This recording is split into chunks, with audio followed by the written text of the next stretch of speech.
औरंगाबादच्या गंगापूर गावात सूर्य मावळायच्या वेळेस एक शांतता पसरलेली असायची. पण गावाच्या शिवारात एक शेत होतं.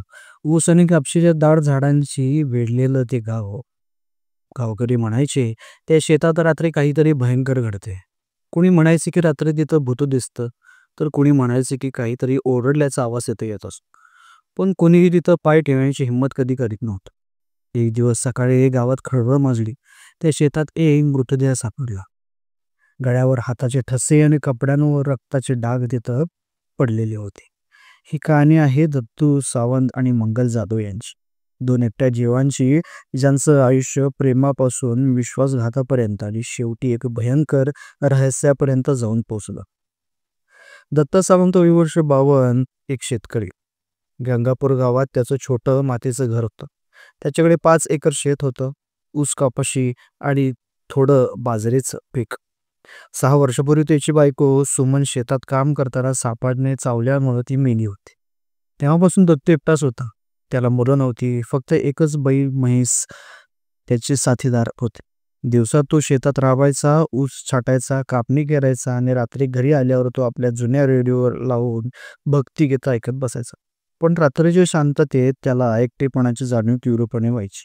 तो स्वतःशी म्हणायचा, आता आयुष्य संपलं की काय, पण अजून माझ्या अंगात ताकद आहे. कोणीतरी मला साथ द्यायला हवी असं वाटतंय. एके दिवशी गावात मंगल जाधव आली. वय वर्ष 44, एक विधवा स्त्री. तिचा नवरा 4 वर्षापूर्वी ट्रक अपघातात गेला होता. तिची एकच मुलगी होती. तिचं नाव राधा, वय वर्ष 20. राधाचं लग्न ठरलं होतं, पण मंगलकडे दागिने आणि लग्नाच्या खर्चासाठी पैसे नव्हते. ती गावात मजुरी करायला आली होती. तिचं स्वप्न साधं सोपं होतं. साडी, कपाळावरती छोटी टिकली, हातात काचेच्या बांगड्या. पण तिच्या बोलण्यात एक वेगळीच ताकद होती. ती गावातल्या शेतात काम करायला लागली. दत्तूच्या शेतात ऊस तोडायचं काम मिळालं. पहिल्या दिवशी दत्तू तिला भेटला, तेव्हा त्यानं तिला विचारलं, कुठून आलीस? मंगलने सांगितलं, माझ्या मुलीचं लग्न आहे, त्यासाठी पैसे कमवायचे आहेत. म्हणून मी इथं आले. दत्तूला तिचं बोलणं आवडलं. त्याने तिला दुसऱ्या दिवशी पुन्हा कामावर बोलली. काही दिवसातच दत्तू आणि मंगलची ओळख वाढली. दत्तू तिला शेतात चहा आणि वडापाव घेऊन जायचा. मंगल त्याला आपल्या मुलीच्या लग्नाच्या तयारीबद्दल सांगायची. दादाला चांगला मुलगा मिळालाय, पण दागिन्याशिवाय कसं चालेल? दत्तू शांतपणे ऐकायचा. त्याला मंगलच्या बोलण्यात एक आधार वाटायचा.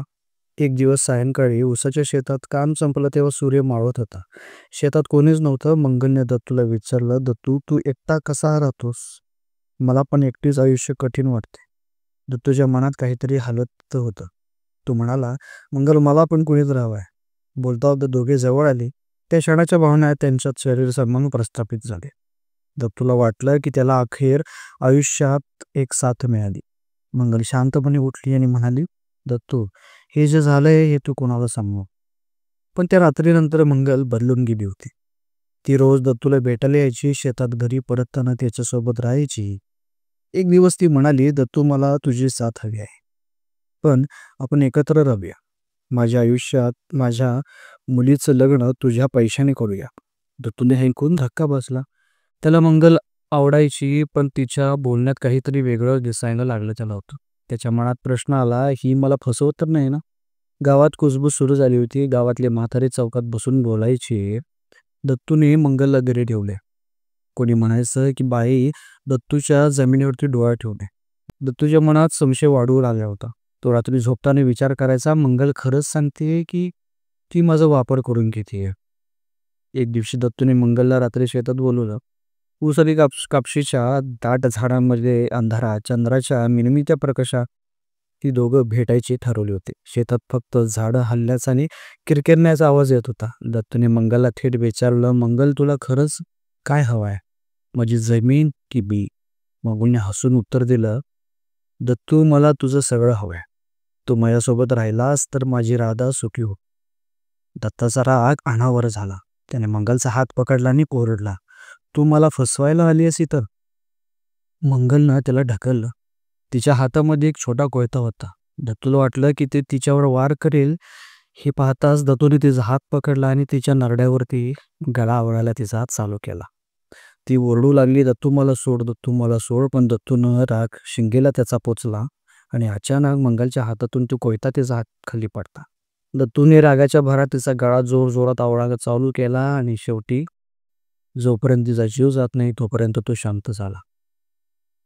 जशी ती निपचिप खाली पडली तसं दत्तूने तो कोयता उचलून तिच्यावर सपासप वार केले आणि तिला तिथंच एका शेताच्या कोपऱ्यामध्ये पुरून तो तिथून पसार झाला. दत्तू घाबरला होता. त्याचे हातपाय थरथरायला लागले होते. मंगलचा मृतदेह उसात तसंच त्याने लपवला होता. शेतात बाहेर पडताना त्याने मागून वळून पाहिलं तर सगळं मागं शांत होतं. रात्री झोपायचा तो प्रयत्न केला घरी जाऊन, पण त्याला मंगलचे डोळे दिसायला लागले होते. असंच काही 3-4 दिवस गेल्यानंतर शेतात एक वाईट वास यायला चालू झाला होता. गावातली काही लोक ऊस तोडायला गेले असताना मंगलचा मृतदेह त्यांना त्या वासाच्या दिशेने आढळला. च्या गळ्यावरती दत्तूच्या हाताचे ठसे आणि कपड्यावरती रक्ताचे डाग पडले होते. गावात खळबळ माजली. पोलिसांना प्राचारण करण्यात आलं आणि चौकशी दरम्यान पोलिसांनी दत्तूला ताब्यात घेतलं आणि खाक्या दाखवल्यावरती दत्तून सगळं कबूल केलं. मंगल मला फसवायला आली होती. तिच्या हातात कोयता पाहून मी घाबरलो होतो आणि रागाच्या भरात मी तिला मारून बसलो. पण गावकऱ्यांच्या मनात प्रश्न राहिला, मंगल खरंच दत्तूला फसवायला आली होती की दत्तूच्या संशयाने तिला निरापराधाचा जीव घेतला होता? मित्रांनो, ही कथा संपते एका धड्यात. विश्वास, संशय आणि याच्यातील बारीक रेषा ओलांडली की आयुष्य उद्ध्वस्त होतं. जर दत्तूने मंगलशी स्पष्ट बोलणं केलं असतं, जर तिच्या मनातलं समजून घेतलं असतं किंवा तिचा राग अनावर झाला नसता तर हे भयंकर पाऊल उचललं गेलं नसतं. मित्रांनो, आयुष्यात संयम आणि संवाद ठेवा. एका क्षणात राग तुमचं सगळं नष्ट करू शकतो.